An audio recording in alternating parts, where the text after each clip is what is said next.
Hello दोस्तों, स्वागत है आपका अपने चैनल द लर्निंग स्ट्रीट्स में। इस वीडियो में हम करने जा रहे हैं क्लास 10th एनसीईआरटी बुक से साइंस बुक का चैप्टर 6 जो है लाइफ प्रोसेस।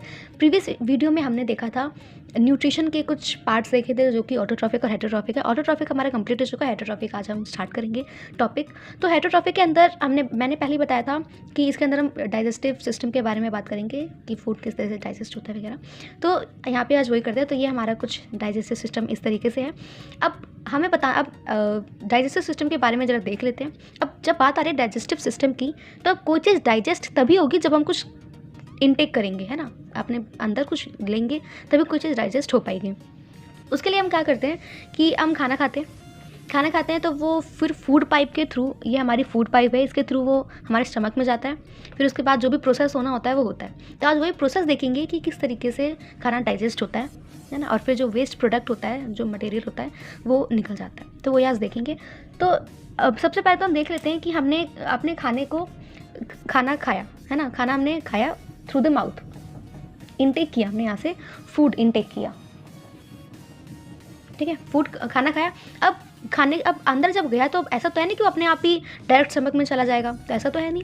तो इसके लिए क्या होगा यहाँ पर कि जो माउथ है हमारा, यहाँ पर माउथ के अंदर दो चीज़ें प्रेजेंट है, टीथ है और एक टंग है ना, और साथ में क्या है, सलाइवा भी है, जिसके थ्रू जो खाना है हमारा वो अच्छे से क्या होता है, अच्छे तरीके से जो ग्राइंड हो जाता है वो, बिल्कुल, है ना। तो तीन चीज़ें हैं हमारे माउथ के अंदर। तो सबसे पहले क्या होता है, जो खाना है अंदर जाता है हमारा मुंह के अंदर, फिर उसके बाद क्या, टीथ का काम हो जाता है।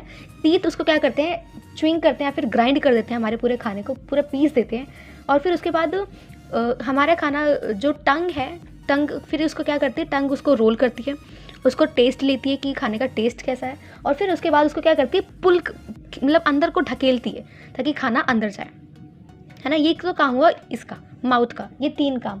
अब उसके बाद मैंने भी बताया कि जो हमारा माउथ है उसकी इनर लाइनिंग में सलाइवरी ग्लैंड है। अब ग्लैंड है तो कुछ सिक्रेट करेगा जिसे हम कहते हैं सलाइवा, थलाइवा नहीं, सलाइवा।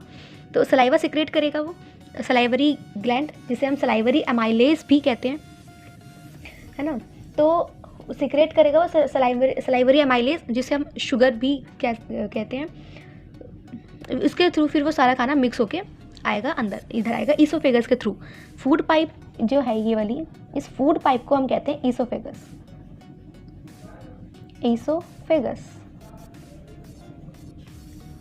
तो ये वह ईसोफेगस के थ्रू खाना अंदर जाता है। अब खाना अंदर जाता है तो मतलब अब ऐसे तो अंदर चला नहीं जाएगा। जब खाना अंदर जा रहा है जब, तो उसको अंदर जाने के लिए कुछ फोर्स तो चाहिए आगे से।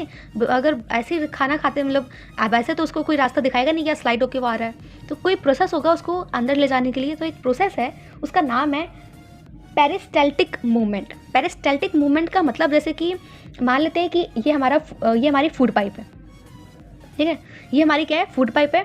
अब यहाँ पर है हमारा फूड, ये हमारा फूड है। तो अब क्या होगा कि यहाँ पर जब हमारा फूड है तो यहाँ से प्रेशर, जो हमारी ईसोफेगस की मसल है वो प्रेशर देगी यहाँ से। तो ये दोनों जब आपस में कॉन्ट्रैक्ट करेंगे तो ये जो फूड है वो नीचे आएगा। फिर जब फूड थोड़ा सा नीचे आया, फिर यहाँ, फिर उसके बाद मान लेते हैं फूड यहाँ पर आ गया, फिर उसके बाद यहाँ की जो मसल है वो कॉन्ट्रैक्ट करेंगी आपस में, फिर उसके बाद वहाँ का जो फूड है वो फिर थोड़ा सा सरक के नीचे आएगा। मतलब ऐसे खाना हमारा नीचे तक पूरा स्टमक तक जाता है। तो इसी प्रोसेस को हम कहते हैं पेरिस्टाल्टिक मूवमेंट, है ना। क्या कहते हैं, पेरिस्टाल्टिक मूवमेंट। तो ये हुआ हमारा पेरिस्टाल्टिक मूवमेंट। अब क्या हुआ, अब ये खाना था यहाँ से धीरे धीरे हमारे स्टमक में आ गया। ये है हमारा स्टमक, थोड़ा बेकार है लेकिन स्टमक ही है। तो ये हो गया हमारा स्टमक। अब स्टमक के अंदर, अब स्टमक है, स्टमक के अंदर क्या है, गैस्ट्रिक ग्लैंड है। अब गैस्ट्रिक ग्लैंड है तो अब ग्लैंड है तो ऑब्वियस कुछ ना कुछ वो सिक्रेट करेगा। ग्लैंड है तो, अब ग्लैंड है तो क्या सिक्रेट करेगा, अब हमारे वो तीन चीज़ें सिक्रेट करेगा। अब वो तीन चीज़ें क्या क्या सिक्रेट करेगा देख लेते हैं। गैस्ट्रिक ग्लैंड है हमारे स्टमक के अंदर, क्या है, इन स्टमक के अंदर गैस्ट्रिक ग्लैंड है, यहाँ पर लिखते हैं गैस्ट्रिक ग्लैंड। अब गैस्ट्रिक ग्लैंड है, इसका मतलब ये थोड़ा ना गैस सिक्रेट करेगा। गैस्ट्रिक ग्लैंड है तो सिक्रेट करेगा कुछ ना कुछ, तो तीन चीज़ें सिक्रेट करेगा। तो अब जैसे कि अब उसको यहाँ पर थोड़ा समझ लेते हैं। हाँ, तो वो सिक्रेट करेगा जब तीन चीज़ें, तो वो क्या क्या सिक्रेट करेगा यहाँ पर देखते हैं। गैस्ट्रिक जूस सिक्रेट करेगा, है ना, गैस्ट्रिक ग्लैंड क्या सिक्रेट करेगा, गैस्ट्रिक जूस सिक्रेट करेगा। अब उसके अंदर जो कौन कौन से जूस है देख लेते हैं यहाँ पे। तो पहला तो है पेप्सिन, पहला है पेप्सिन, फिर दूसरा है HCl हाइड्रोक्लोरिक एसिड, और तीसरा है म्यूकस। अब इन तीनों का एक बार फंक्शन देख लेते हैं। पेप्सिन क्या है, पेप्सिन क्या करेगा, पेप्सिन डाइजेस्ट करेगा प्रोटीन को। पेप्सिन क्या करेगा, डाइजेस्ट करेगा प्रोटीन को। अब जैसे कि मैंने बताया था कि हमारे यहाँ पर फूड है, ये फूड हम खा रहे हैं, तो फूड से हमें क्या मिलेगी, एनर्जी मिलेगी। अब न्यूट्रिएंट्स मिलेंगे फूड से। अब न्यूट्रिएंट्स में जैसे कि कार्बोहाइड्रेट है, प्रोटीन है और फैट, ये तीन क्या है, न्यूट्रिएंट्स हैं जो हमारी बॉडी को एनर्जी प्रोवाइड करते हैं। ये तीन न्यूट्रिएंट्स हैं जो बॉडी को एनर्जी प्रोवाइड करते हैं। तो कार्बोहाइड्रेट, प्रोटीन और फैट, इन तीनों की ये बात हम इसके अंदर, इस टॉपिक के अंदर करेंगे। तो जो पेप्सिन है वो क्या करेगा, पेप्सिन यूज़ आता है हमारा जो प्रोटीन है उसको डाइजेस्ट करने में। तो पेप्सिन क्या करेगा, डाइजेस्ट करेगा फूड को, डाइजेस्ट करेगा प्रोटीन को, प्रोटीन। और जो HCl है उसका काम क्या है, अब ये क्या करेगा, हमारा जो फूड है, जो मीडियम है हमारा, उसको एसिडिक बनाएगा। अब HCl हाइड्रोक्लोरिक एसिड है तो इसका pH बहुत ज़्यादा होता है। अगर हम देखें pH पेपर पे, इसका 1.2 pH है HCl का, बहुत ज़्यादा हार्मफुल है। तो इसलिए ये फूड को क्या करता है, एसिडिक बनाता है। जब फूड डाइजेस्ट स्टमक में होता है तो उसको क्या होता है, उसको तो ज़रूरत होती है उस वक्त फूड को एसिडिक होने की। तो इसलिए HCl क्या करता है, उस वक्त फूड को एसिडिक बनाता है। तो उसके लिए ये फूड, यानी कि ये क्या करता है, मीडियम को एसिडिक बनाता है। Change medium into acidic. Acidic medium में क्या करता है, एसिडिक में चेंज कर देता है मीडियम को। अब म्यूकस क्या करता है, म्यूकस का काम, अब जैसे कि अभी मैंने बताया कि हमारा जो स्टमक है उसके अंदर इतना हार्मफुल केमिकल है, HCl जो है बहुत हार्मफुल होता है ये। अब वो हमारे स्टमक में प्रेजेंट है, तो अब हमारे स्टमक को प्रोटेक्ट करने के लिए कुछ ना कुछ तो होना ही चाहिए। तो इसीलिए जो म्यूकस है वो क्या करता है, वो प्रोटेक्ट करता है HCl से हमारे स्टमक को। जो इसकी ये म्यूकस ना हमारे स्टमक की इनर लाइनिंग में प्रेजेंट होता है, ताकि जो HCl है हार्श कोई रिएक्शन ना कर सके हमारे स्टमक पर। तो यानी कि अब इसका काम क्या होता है कि ये क्या करता है, प्रोटेक्ट करता है हमारी इनर लाइनिंग स्टमक की, protect inner lining of the stomach. हमारे स्टमक की इनर लाइनिंग को प्रोटेक्ट करता है म्यूकस। अब फिर से आ जाते हैं हमारे डाइजेस्टिव सिस्टम पे। तो हमने देखा कि जो गैस्ट्रिक जूस है स्टमक के अंदर 3 जूस सिक्रेट करेगा गैस्ट्रिक ग्लैंड, पेप्सिन, HCl और एक म्यूकस। तीनों का फंक्शंस भी देख लिए। अब आगे देख लेते हैं कि अब खाना हमारा कहाँ जाएगा।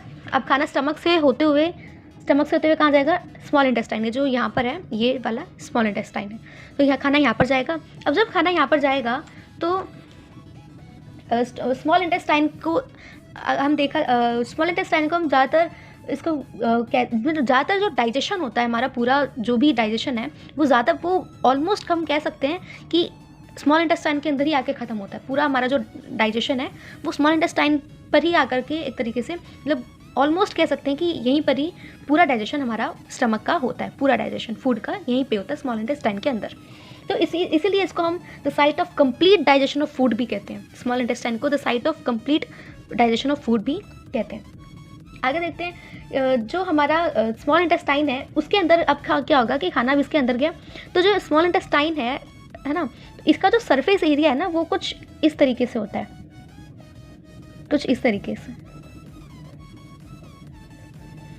से इसका सरफेस एरिया होता है। जो ऊपर की जो इसकी परत है, सरफेस एरिया, उसका कुछ इस तरीके से होता है। इसी के अंदर ही तो जो स्मॉल इंटेस्टाइन है इसके अंदर जो हमारा कार्बोहाइड्रेट, प्रोटीन और फैट, जो 3 न्यूट्रिएंट्स हैं वो इसी के अंदर ही डाइजेस्ट होते हैं। जैसे कि यहाँ पर हम देख लेते हैं, इस वाले पेज पर देखेंगे, हम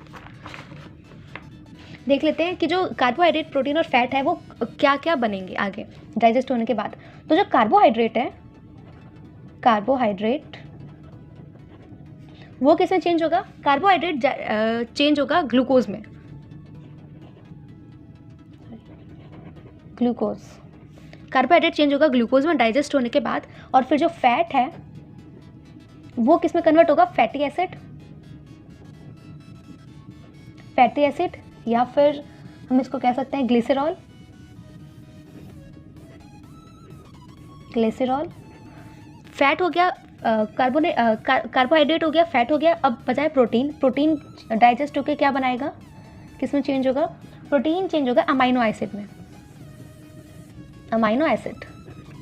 तो तीनों चीज़ें डाइजेस्ट होकर के, कार्बोहाइड्रेट डाइजेस्ट होकर क्या बनेगा, ग्लूकोज, फैट बनेगा फैटी एसिड, प्रोटीन बनेगा अमाइनो एसिड। तो ये तीनों चीज़ें हो जाएंगी डाइजेस्ट इसी तरीके से।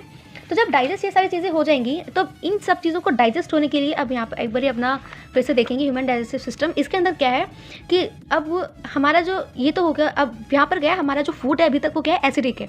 अब लेकिन जब अगर हम देखें यहाँ पर एक और चीज़ है इन दोनों के बीच में, ये वाली मैं दिखाती हूँ पेन से ही, जो ये वाला जो पोर्शन है इसमें है पैनक्रीज। अब पैनक्रीज है तो ये कुछ ना कुछ पैनक्रीज जूस, पैनक्रियाटिक जूस सीक्रेट करेगा ये यहाँ पे, क्योंकि पैनक्रीज है ये, ठीक है। तो यहाँ पे पैनक्रीज है ना, तो कुछ ना कुछ सीक्रेट करेगा ही, जैसे है ना। तो अब यहाँ तो ये क्या करेगा कि अब तक खाना एसिडिक था, लेकिन अब खाने को न्यूट्रल होने की ज़रूरत है, यानी कि जैसे अल्कलाइन कह सकते हैं। तो अब देख लेते हैं कि यहाँ से अब मान लेते हैं कि अब उसी के स्टमक के ही ऊपर अगर हम देखें तो हमारे पास एक और चीज़ है जिसे हम लीवर, यहाँ पर एक और ग्लैंड है जो लीवर है, उसके अंदर क्या है, गॉल ब्लैडर है, जो क्या है सिक्रेट करता है। ये भी ग्लैंड है तो सिक्रेट करेगा कुछ, तो ये भी क्या करता है, जूस सिक्रेट करता है।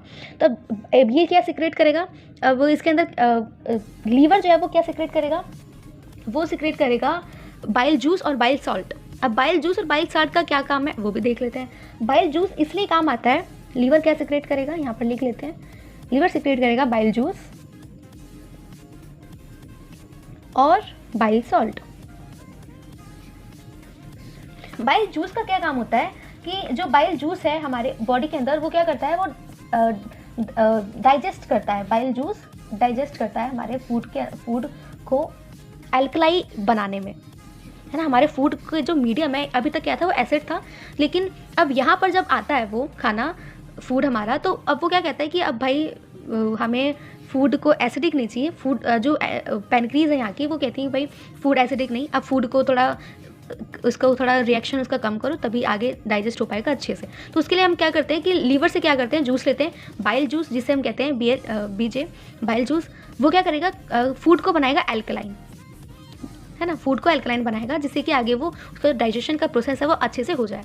अब बाइल सॉल्ट का क्या काम है, बाइल सॉल्ट का ये काम है, जैसे कि बाइल सॉल्ट क्या करता है ना, जैसे कि ये फैट भी है हमारे बॉडी के अंदर। तो फैट जब बड़े बड़े पीसेस होते हैं ना, फैट के जो ऐसे ही आ जाते हैं हमारी बॉडी, जो बड़े बड़े पीस, इतने बड़े तो नहीं होते, लेकिन जो बड़े बड़े फिर भी जो बड़े नॉर्मल से जो थोड़े बड़े होते हैं, उनको क्या करता है, छोटे स्मॉल पीसेस में कन्वर्ट करने का काम करता है, ताकि जब वो छोटे होंगे तभी तो जो जो अपना फैट है वो अच्छी तरीके से डाइजेस्ट हो पाएगा। तो इसलिए बाइल सॉल्ट फैट्स को स्मॉल साइज छोटा बनाने में हेल्प करते हैं। तो दोनों का फंक्शन भी हो गया, अब देख लिया हमने। अब आगे देख लेते हैं। हाँ, तो देखते हैं यहाँ पर, अब यहाँ ये हमारा स्टमक है ना, स्टमक से क्या आ रहा है, फूड आ रहा है। फिर यहाँ पर क्या है, इसके बगल नीचे क्या है, पैनक्रीज है जो कि जूस सिक्रेट करेगी। यहाँ से फूड आ रहा है, यहाँ से जूस, पैनक्रियाटिक जूस आ रहा है, और यहाँ से क्या आ रहा है, बाइल जूस, है ना, बाइल जूस आ रहा है। तो इसीलिए अब यहाँ से फूड आ ही रहा है, यहाँ पे फूड है और यहाँ से बाइल जूस वगैरह आ रहे हैं। तो अब यहाँ पे क्या होगा कि यहीं पर ही ये सारे प्रोसेस होंगे, जो बाइल जूस है वो मतलब सारा प्रोसेस यहीं पे ही होगा, कुछ इस तरीके से। जब फूड पाइप में खाना आएगा स्मॉल इंटेस्टाइन में, अब फिर स्मॉल इंटेस्टाइन से खाना कहाँ जाएगा, लार्ज इंटेस्टाइन में खाना जाएगा, है ना। अब इसके बाद क्या होगा, हाँ एक मिनट, एक प्रोसेस में छूट गया। इसके बाद क्या होगा, यहाँ पर होगा एब्जॉर्प्शन। स्मॉल इंटेस्टाइन के अंदर क्या होगा, एब्जॉर्प्शन होगा। अब एब्जॉर्प्शन होगा तो एब्जॉर्प्शन कैसे होगा कि अब हमारा जो फूड है वो एल्कलाइन हो चुका है, यानी कि एसिडिक नहीं है वो। अब एब्जॉर्प्शन होगा तो कैसे होगा, मैंने अभी बताया कि जो हमारा स्मॉल इंटेस्टाइन है उसका जो सरफेस होता है वो कुछ इस तरीके से होता है। वो इस तरीके से इसलिए होता है ताकि जो एब्जॉर्प्शन करने का जो एरिया है वो बढ़ सके। अब यहाँ पर है तो यहाँ पर ना वेन्स जा रही होती हैं, इन्हीं के अंदर से वेन्स जा रही होती हैं जो अब्जॉर्व करती हैं हमारे फूड से जब जा रहा होता है ब्लड, उस एनर्जी पूरी जो न्यूट्रिएंट्स हैं वो ब्लड में जब जा रहे होते हैं तो वो इसी के अंदर ही इन्हीं वेन्स के अंदर से जाते हैं। तो वेन्स का काम क्या होता है, वो एब्जॉर्ब करती हैं, चीज़ों को एब्जॉर्ब करती हैं, जो भी न्यूट्रिएंट्स हैं हमारे पास अब तक आए। तो जो ग्लूकोज है और फैटी एसिड है और अमाइनो एसिड, इन तीन चीज़ों को एब्जॉर्ब करती है।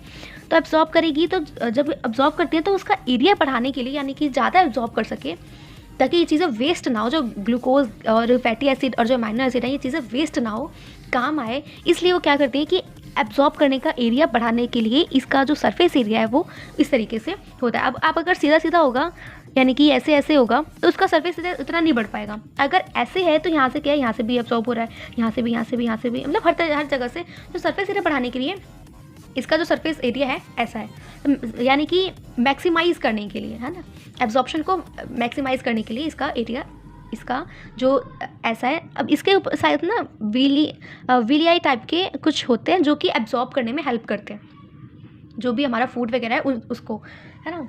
तो अब आगे देखते हैं कि अब उसके बाद एब्जॉर्प्शन हो रहा है, यानी एब्जॉर्प्शन हो रहा है, फिर उसके बाद एब्जॉर्प्शन होने के बाद हमारा खाना कहाँ जाएगा, लार्ज इंटेस्टाइन में जाएगा। जो लार्ज इंटेस्टाइन में जो हमारा खाना जाएगा तो वहाँ पर क्या होगा, वहाँ पर भी फिर वहाँ से वो वेस्ट मटेरियल जो भी बचता है, वो वेस्ट होकर के थ्रू एनस निकल जाता है, जो भी वेस्ट होता है ना।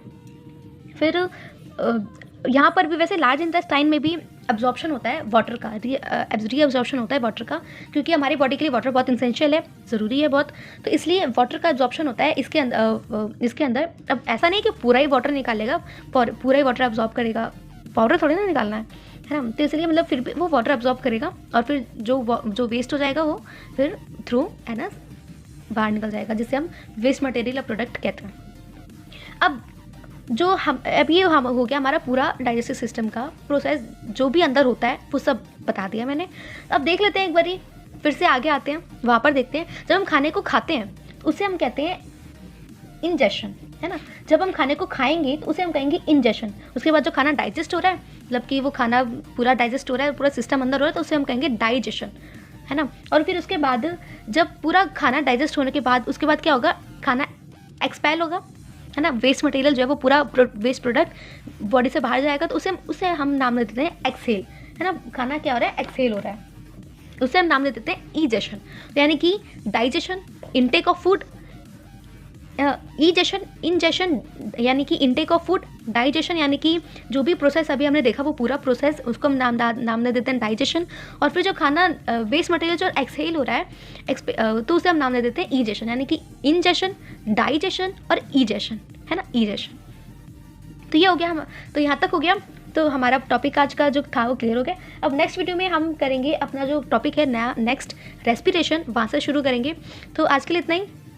अगर आपको वीडियो में कोई डाउट है, कुछ समझ नहीं आया, तो आप कमेंट बॉक्स में कमेंट करके पूछ सकते हैं। अगर आपको वीडियो अच्छी लगी हो तो वीडियो को लाइक करें, चैनल को सब्सक्राइब करें और अपने फ्रेंड्स के साथ शेयर भी करें, ताकि उनके वो जो डाउट है टॉपिक से रिलेटेड वो क्लियर हो जाए। मिलते हैं नेक्स्ट वीडियो में आगे के टॉपिक के साथ, तब तक के लिए बाय बाय।